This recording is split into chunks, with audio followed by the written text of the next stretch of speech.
अस्सलामुअलैकुम, welcome back to my channel. क्या हाल है आप सबका। मैं उम्मीद करती हूँ कि आप सब ठीक ठाक होंगे और आपके रोज़े बहुत अच्छे से गुजर रहे होंगे।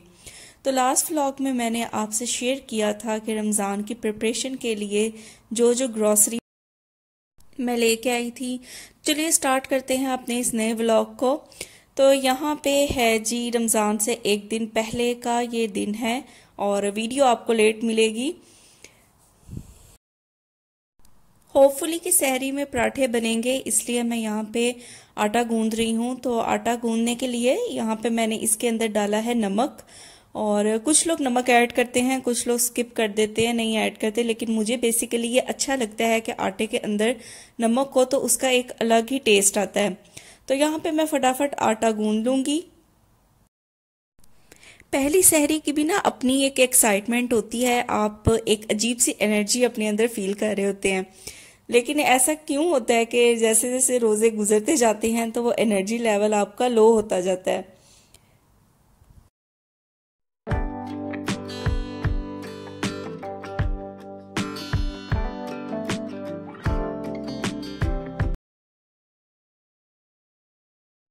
अच्छा, आटे में ना जब आप पानी ऐड करते हैं तो इसे एक दो मरतबा गूंद के ना बस कवर करके 5-10 मिनट के लिए या 15 मिनट के लिए मैक्सिमम आप इसे रख दें। तो उसके बाद जब आप इसे दोबारा गूंदेंगे ना तो ये बहुत सॉफ्ट हो जाता है और इजीली ये गूंदा जाता है, आपको बहुत ज़्यादा एक्स्ट्रा मेहनत नहीं करनी पड़ती। तो यहाँ पे जी आटा हमारा गूंद चुका है, तो इसको मैं रख दूंगी फ्रिज में कवर करके और चलते हैं अपने नेक्स्ट स्टेप की तरफ।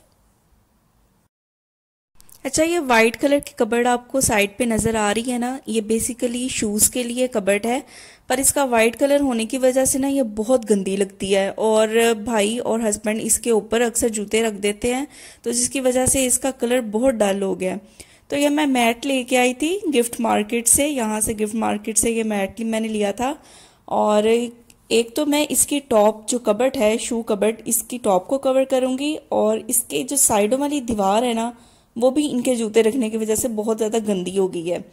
तो इस कबर्ड में से ना मैंने अपने जूते निकाल के दूसरी कबर्ड में शिफ्ट कर दिए हैं और ये कबर्ड मैंने दे दी है बाई को और हस्बैंड को, इसलिए अब वो इसके ऊपर जूते नहीं रखेंगे। तो मैं कवर कर दूंगी कबर्ड की टॉप को, और जो वॉल्स आपको साइड पे गंदी नजर आ रही हैं उसको भी मैं इस मैट से कवर करने की कोशिश करती हूँ। तो मैट को कबर्ड के ऊपर रख के ना मैंने मेजरमेंट ले रही थी कि कितनी कटिंग मुझे करनी है, तो उस हिसाब से मैं इसे कट कर लूंगी ताकि ये पूरा पूरा फिट आ जाए।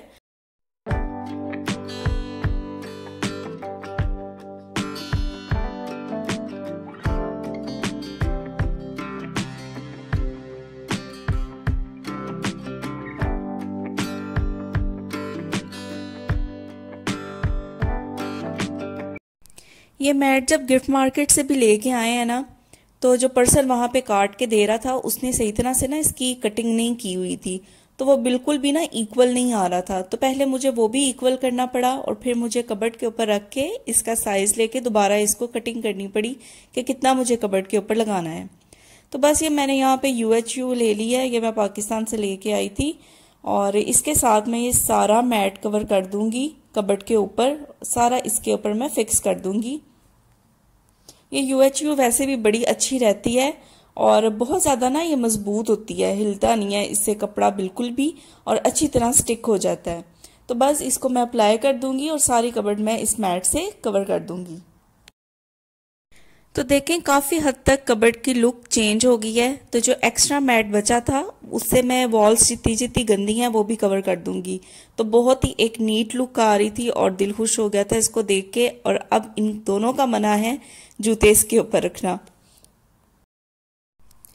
तो ये है जी नेक्स्ट डे की वीडियो और यहाँ पे मैं तैयारी कर रही हूँ फर्स्ट अफ्तारी की। तो सबसे पहले मैं बना लूँगी जो मेन खाना यानी मेन सालन है, सबसे पहले मैं वो प्रिपेयर करके रख दूँगी और फिर बाकी की डिशेस मैं साथ साथ बाद में बनाऊँगी। तो यहाँ पे मैं बना रही हूँ मशरूम चिकन, और मशरूम चिकन बनाने के लिए मैंने लिया है प्याज, और इस प्याज को हमने कर लेना है लाइट ब्राउन, बहुत ज़्यादा हमने इसको डार्क ब्राउन नहीं करना। वैसे मेरे चैनल पे अगर आपको मशरूम चिकन की सेपरेट रेसिपी चाहिए तो मेरे चैनल पे भी ये रेसिपी अवेलेबल है। तो साथ ही इसके अंदर मैं ऐड कर दूंगी खड़े मसाले, बस इसको हल्का सा हमने सौटे कर लेना है तब तक के प्याज का कलर चेंज हो जाए थोड़ा सा, बहुत ज़्यादा हमने इसे ब्राउन नहीं करना। साथ ही इसके अंदर मैं ऐड कर दूंगी अदरक लहसुन का पेस्ट, तकरीबन 2 टेबलस्पून के करीब यहाँ पे मैंने भर के अदरक लहसुन का पेस्ट ऐड किया है और इसे भी अच्छी तरह से हम सौटे कर लेंगे। और साथ ही यहाँ पे ना मैं ऐड कर दूंगी चिकन। तो ये चिकन ना मैंने क्यूब्स की फॉर्म में कट करके रखा था और इसको नमक और सिरका लगा के तकरीबन मैंने 20 मिनट के लिए ऐसे ही रख दिया था। तो वॉश करके फिर मैंने इसको ऐड कर दिया है प्याज के अंदर और इसे तब तक हम भूनेंगे जब तक इसका कलर वाइट हो जाए, कलर चेंज हो जाए। तो आप देख सकते हैं कि चिकन का कलर वाइट होना स्टार्ट हो गया है। तो यहाँ पे जो बेसिक मसाले हैं मैं वो ऐड कर दूंगी, जैसे नमक है, हल्दी है, लाल मिर्च का पाउडर है। ये सारे मसाले आप इनकी क्वांटिटी अपने टेस्ट के अकॉर्डिंग या जिस तरह आपकी फैमिली लाइक करती है उसके अकॉर्डिंग आप इसको एडजस्ट कर सकते हैं। तो यहाँ पे मैंने भर के साथ में डाला है सूखा धनिया, इसका बहुत ही अच्छा फ्लेवर आता है। किसी भी खाने के अंदर सूखे धनिया अगर आप क्वांटिटीज की ज्यादा डालें ना तो इसका फ्लेवर बहुत ही अच्छा आता है और टेस्ट को इन्हांस कर देता है ये किसी भी सालन की। तो इसको चिकन को अच्छी तरह से मैंने भून लिया है और अब मैं इसके अंदर ऐड कर दूंगी हरी मिर्चें। तो यहाँ पे अभी मैंने टमाटर ऐड नहीं किए, तो सबसे पहले मैंने हाफ हरी मिर्चें ऐड की हैं, हाफ मैंने साइड पे रख दी हैं। अगर आप टमाटरों से पहले हरी मिर्चें ऐड करें ना तो इसका भी किसी भी सालन के अंदर बहुत अच्छा फ्लेवर आता है। तो 2 से 3 मिनट इसको भूनते हुए हो गए थे और इस स्टेज पे मैं ऐड कर दूंगी इसके अंदर टमाटर और इसे अच्छी तरह से हम भून लेंगे।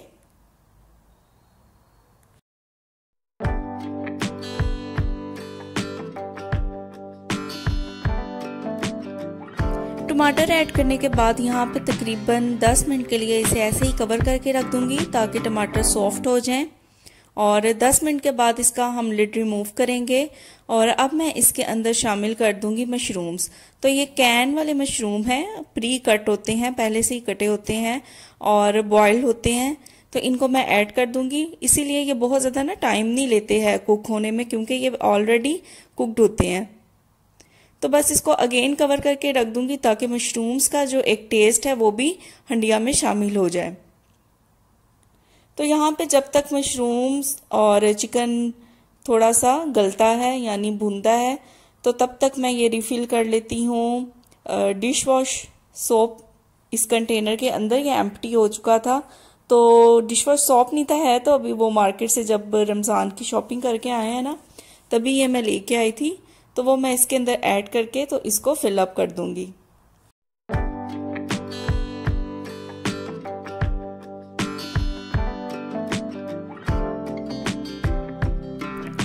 तकरीबन 15 मिनट के बाद मैंने हंडिया का कवर उठा दिया है और तकरीबन हमारा मशरूम चिकन रेडी है।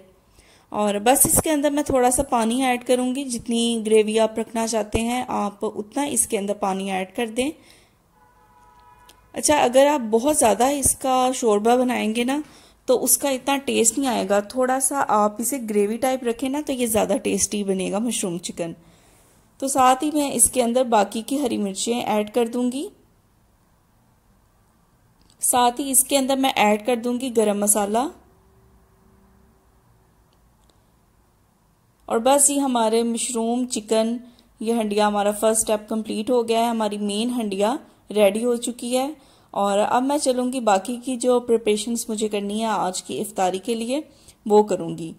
तो यहाँ गार्निशिंग के लिए यहाँ पे मैंने ऐड कर दिया है हरा धनिया। आप चाहें तो बारीक कटे हुए अदरक भी ऐड कर सकते हैं, वो भी इस हंडिया में बहुत एक्स्ट्रा और बहुत यमी फ्लेवर लेके आते हैं।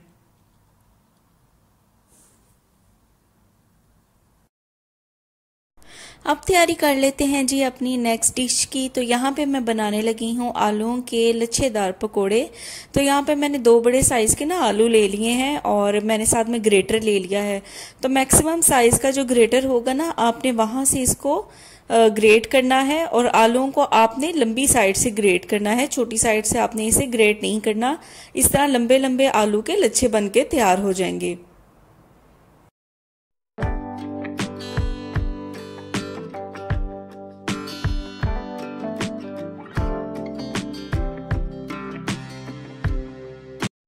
आलू ग्रेट हो गए थे ना तो मैंने इनको ना पानी में ऐड कर दिया था ताकि ये ब्लैक ना हो। तो जब सारे आलू देखें ग्रेट हो गए हैं तो मैं अच्छी तरह से पानी से इनको वॉश कर लूँगी। और जितना भी पानी होगा ना आलूओं में, इनको वॉश करके अच्छी तरह से हम वो स्क्वीज़ कर लेंगे, यानी वो निचोड़ लेंगे। आलूओं के अंदर कोई भी पानी नहीं रहना चाहिए।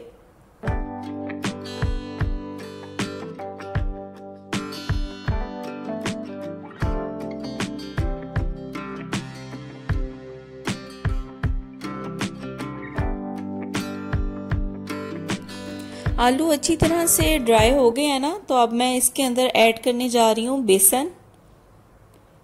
तो यहाँ पे तकरीबन मैंने 3 टेबलस्पून भर के बेसन के ना ऐड किए हैं, सॉरी 4 टेबलस्पून के करीब मैंने यहाँ पे बेसन के ना भर के ऐड किए हैं। और यहाँ पे थोड़ा सा मैं इसके अंदर डाल रही हूँ बेकिंग सोडा। इसकी वजह से जो लच्छे हैं ना आलू के, वो बड़े सॉफ्ट से और क्रिस्पी और फूले फूले बनेंगे। तो साथ इसके अंदर मैं ऐड कर दूंगी नमक, लाल मिर्चों का पाउडर, धनिया पाउडर, और साथ में इसके अंदर मैं गरम मसाला शामिल करूंगी। तो ये बेसिक मसाले हैं जो आपने इसके अंदर ऐड करने हैं, लेकिन फिर भी यकीन करें ये इतने टेस्टी और इतने मज़े के बनते हैं ना कि आम पकौड़ों से इनका टेस्ट बिल्कुल हट के बनता है। तो आप भी ये ज़रूर ट्राई कीजिएगा ये लच्छेदार पकौड़े। तो यहाँ पे लास्ट में ना मैं इसके अंदर ऐड कर रही हूँ जिंजर गार्लिक का पाउडर। तो ये जो गार्लिक का पाउडर था ना, ये पता नहीं क्यों मैं जब भी मार्केट से लेके आती हूँ ना, ये बहुत ज़्यादा हार्ड हो जाता है। तो इसको खुरच के ना मुझे उतारना पड़ता है, और फिर मैंने इसको इसके अंदर ऐड किया था। पता नहीं क्यों ये इस तरह हो जाता है। जो जिंजर पाउडर है ना वो ठीक रहता है, लेकिन ये गार्लिक पाउडर मैं जब भी लेके आती हूँ ना, ये बहुत हार्ड हो जाता है। तो बस ये सारी चीज़ें ऐड करने के बाद ना हम अच्छी तरह से ना इनको मिक्स कर लेंगे। पानी मैंने पास रखा हुआ है, लेकिन मुझे ज़रूरत नहीं फील हुई थी इसके अंदर ऐड करने की पानी। अगर आपको ज़रूरत फील हो तो आप ऐड कर लें, अगर ना हो तो आप इसको ना ऐड करें। तो यहाँ पे मैंने हरी मिर्चें और हरा धनिया भी ऐड कर दिया है, इससे भी बहुत ज़बरदस्त फ्लेवर आएगा। और साथ में यहाँ पे मैं थोड़ी सी अजवाइन ऐड कर रही हूँ। तो पकौड़ों में अजवाइन का एक फ्लेवर बहुत ही मज़ेदार लगता है। तो ये 3 चीज़ें जो रह गई थी वो भी मैंने ऐड कर ली हैं, और बस इनको अच्छा सा मिक्स दे देंगे और फिर हम इनकी कर लेंगे फ्राइंग।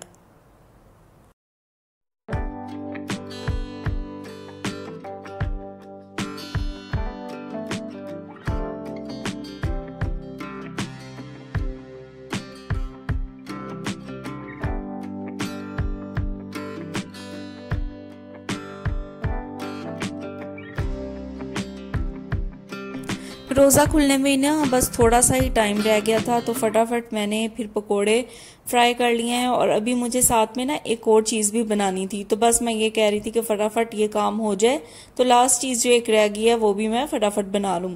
तो पकोड़े बन जाए तो फिर मैं आपके साथ उस चीज़ की रेसिपी शेयर करती हूँ।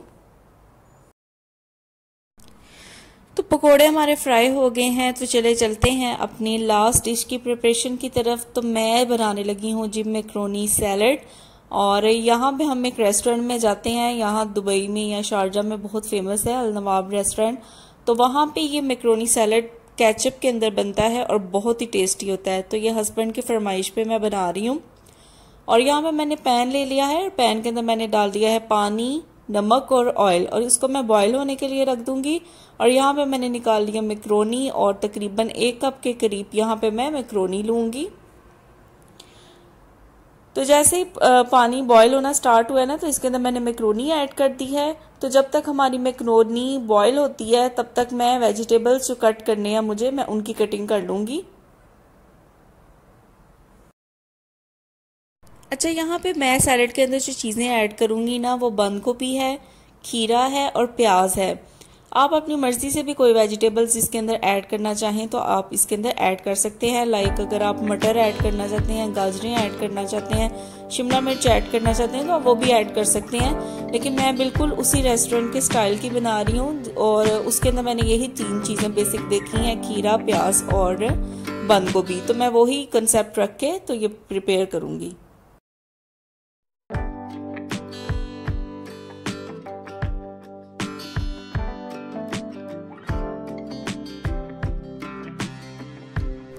टाइम मेरे पास ना काफ़ी शॉर्ट था, अफ्तारी का टाइम बस होने ही वाला था, और मुझे भागदौड़ पड़ी थी कि बस जल्दी जल्दी मेरा ये सैलेड बन जाए, फिर तो काम आसान है, बाकी कुछ भी नहीं इतना रहेगा।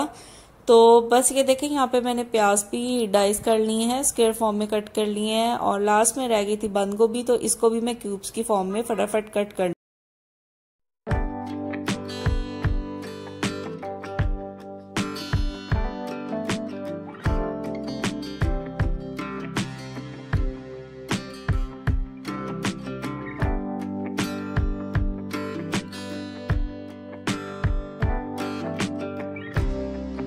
वेजिटेबल की कटिंग से हम फ्री हो गए हैं और हमारी मैक्रोनी भी बॉईल हो गई थी, तो इसको मैं कर लूँगी स्टेन। और स्टेन करने के बाद इसके ऊपर मैं ऐड करूँगी पानी, और आपने ठंडा पानी ऐड करना है जब भी आप मैक्रोनी बनाएं। इससे क्या होगा, मैक्रोनी आपस में ना स्टिक नहीं करती, और जब आप इसे वॉश कर लें तो थोड़ा सा ना ऑयल आप इसके ऊपर लगा के अच्छी तरह सारी मैक्रोनी पे लगा दें, तो मैक्रोनी जब तक आपने फर्दर स्टेप नहीं ना करना तो आपस में जुड़ेगी नहीं। तो ये देखें जी, यहाँ पे सारी मैक्रोनी हो गई है बॉयल। अब चलते हैं अपने नेक्स्ट स्टेप की तरफ। तो मैक्रोनी ठंडी हो गई थी, तो इसको मैं ऐड कर लूँगी एक बाउल के अंदर, और साथ ही जो वेजिटेबल्स मैंने कट किए थे ना वो भी मैं इसके अंदर ऐड कर दूंगी। तो यहाँ पे मैंने वेजिटेबल्स जब ऐड किए ना तो मुझे फील हुआ कि बाउल ना छोटा है, तो मैंने फिर इसको रिप्लेस कर दिया बड़े बाउल के साथ, क्योंकि इसके अंदर मुझे फील हो रहा था कि मिक्सिंग ना इतनी अच्छी नहीं होगी। क्योंकि मैंने स्टार्ट की ना मिक्सिंग तो फील हो रहा था कि अच्छी तरह से नहीं होगी, तो फिर मैंने ना इसको रिप्लेस कर दिया था। अच्छा जी, अब ना मैं इसके अंदर करूँगी ऐड स्पाइसेस। तो यहाँ पे 2 स्पाइसेस यूज़ होंगी, नमक और ब्लैक पेपर पाउडर। तो अपने टेस्ट के अकॉर्डिंग आपने इसके अंदर नमक और ब्लैक पेपर पाउडर ऐड कर देना है, और फिर हम इसके अंदर ऐड करेंगे केचप। और ये भी आपके टेस्ट के अकॉर्डिंग है कि आप कितनी लाइक करते हैं उतनी आपने इसके अंदर केचप ऐड कर देनी है। तो बस ये 3 बेसिक चीज़ें हैं। ये ऐड करने के बाद आपने इसे अच्छा सा एक मिक्स दे देना है। केचप की क्वांटिटी ना मुझे थोड़ी कम लग रही थी, तो यहाँ पे मैंने थोड़ी और केचप ऐड की है, और बस इसे अच्छी तरह से मिक्स कर देंगे और हमारा मज़ेदार मैक्रोनी सैलेड बिल्कुल तैयार है। आपने इसे जब तक रोज़ा नहीं खुलता या जब भी आप इसे आम रूटीन में भी बनाएं तो आपने इसको बनाने के बाद थोड़ी देर फ्रिज में रखना है। ये ठंडी ठंडी हो ना तो मज़े की लगती है। तो लास्ट में यहाँ पे मैंने दूध वाला प्रिपेयर कर लिया है जामे शीरी, और इसके अंदर मैं तुखमे मलंगा भी ऐड करूँगी जिससे ये और भी टेस्टी हो जाएगा। तो बस फिर यहाँ पे अफ्तारी का टाइम हो जाएगा। तो आपसे गुजारिश है कि मेरे चैनल को सब्सक्राइब कर दें। मेरी वीडियो पसंद आए तो इसे लाइक शेयर ज़रूर करिएगा। अपनी दुआओं में याद रखें। मिलते हैं नेक्स्ट वीडियो में, तब तक के लिए अल्लाह हाफिज़।